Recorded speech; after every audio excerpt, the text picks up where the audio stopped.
sa djecom i još, znači u toj udruzi još se ljudi javljaju, još samo trenutno udruga radi u takvim uvjetima gdje je nemoguće svu tu djecu znači radi s njima. Udruga radi u stanu od pokojne predsjednice Belinde koja je nažalost preminula i ostavila je stan na korištenje toj udruzi. Stan je od nekih 70 kvadrata i oni su tokom ovog ljeta taj stan sredili i rade. Do sad su radili u Crvenom križu. Ali to je sve skupa puno premalo, jel, da bi se ozbiljno nešto radilo, a potrebe su prevelike.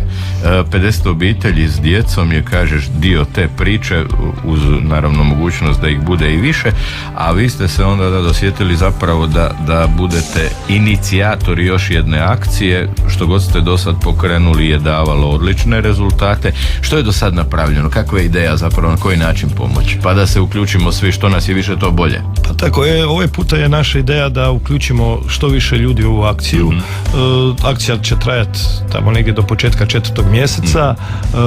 Puno tih događanja smo osmislili, ćemo provesti sa ljudima koji će nas podržati i ono što planiramo, znači ne želimo žuriti, ne želimo raditi ništa što ne bi uspjelo, pa tako smo se odlučili da ako uspijemo zaokružiti te neke detalje koji su nam potrebni za ostvarenje tog koncerta koji bi recimo napravili u Rijeci, ali s time da bi to bili telefoni 060. Nadamo se da ćemo uspjeti naći neku od nacionalnih televizija koji bi jedan dio tog koncerta prenosili. Imamo jako veliku potporu grada Rijeke, našeg gradonačelnika Vojka Obersela. Bili smo na razgovoru sve, obrazložili smo našu ideju, o čemu se radi. Vjerujem da su prepoznali su onu dobru našu namjeru šta želimo za tu udrugu. Puno izvođača već do sada nas je podržalo u tome, znači pitanje samo termina i da li ćemo uspjeti riješiti.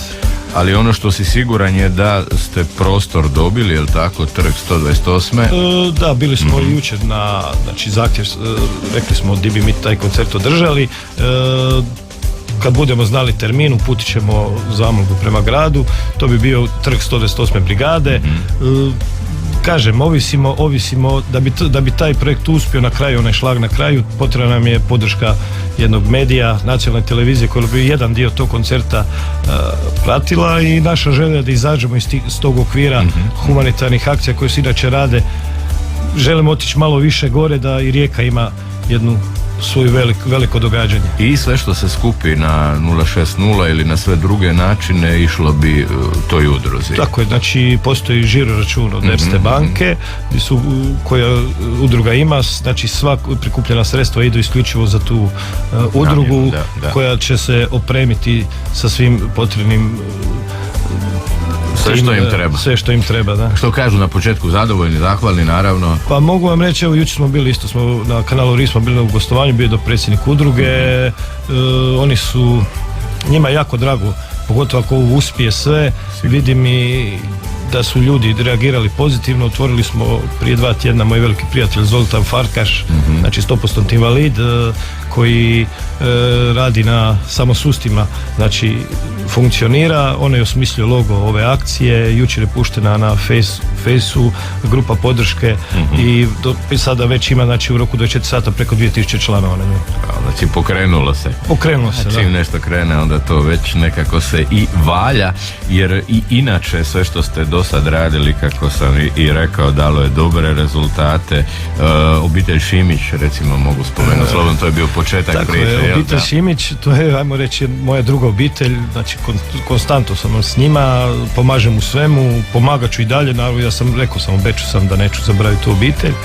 Bilo je puno tih akcija koji smo radili, drago mi je da smo iz svih tih akcija izašli, znači ono što se kaže čista obraza, položili smo sve račune, nije bilo nikakvih repova i po tome vidim da ljudi prepoznaju da smo još uvijek ostali ljudi, jel? Tako je, da. Premda se često puta ne čini, ali nekad, vjerujem, sad imate dosta iskustva već, možda se otvore čak i neka vrata za koja niste očekivali da će se otvoriti. Pa, znate, stalno razmišljam o tome šta bi, ali pustimo neka bude ovako, pa ćemo, kažem, drago mi je što smo kupili opet ljude oko sebe koji su stalno uz mene, to od Valtera Štefana, Damira Grmulja iz Medulina, Zoltana Farkaša, Goge Pej, Jasmine Ignjić, Mare Pelajić, Samira Omerovića.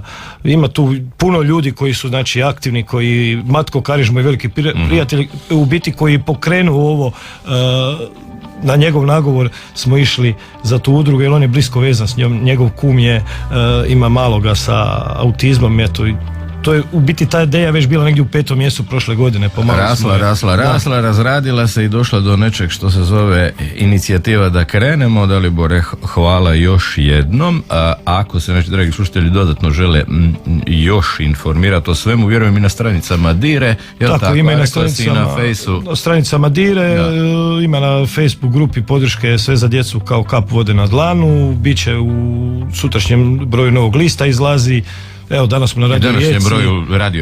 Današnjem broju Radio Rijeke, ovaj tjedan i na ostalim medijima, tako da... Sigurno. Dobro, i svega vidim da ti mediji također otvore vrata bez problema, što je nekako i njihova zadaća. Jako mi je drago zbog toga, jer vidim da su mediji bez njih ne možemo ništa. Točno. Meni je jako drago što mediji podržavaju sve to što pokušavamo učiniti dobro, jer vide u tome nešto pozitivno, vide da nema u tome nikako zle namjere, nikako što obično znaju ljudi govoriti, ne bi to neko radio ko nema koristi. Ja stvarno nemam koristi od toga.